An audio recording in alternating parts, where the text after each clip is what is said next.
ole he kan nau ten Mizo pa drone ka siamen ti maya huan an thil chin te chung lama tanga thla han lak ve ten chak sia hetiang hian ma ni ngai tu chuangin an han ti ve ria thiam khop mai ei an thil nei thara hi an la control thiam chi lawa ala dan te po hi ala fu lo dan te oma ama ron chu thave view tho mai chung lama tangin ti he lang ve thei do na nên cái na result kan en chho se langa thave hrim mai hetia ka ti da chang an hriat hi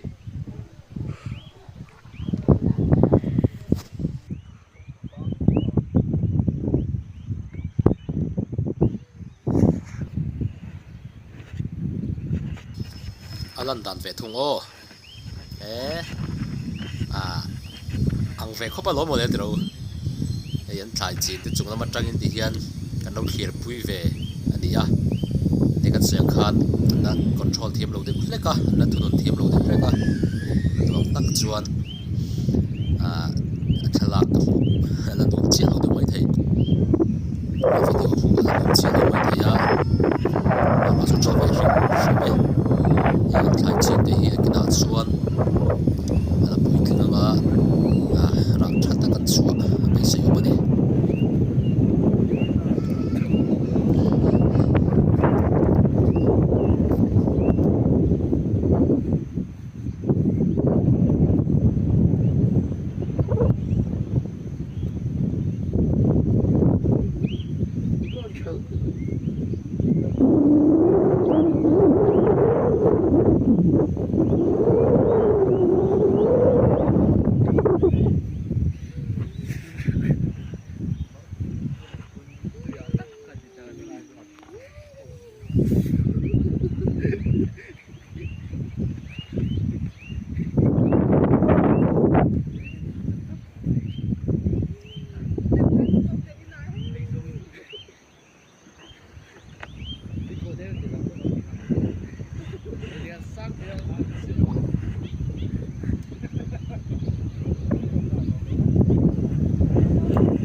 Aduh,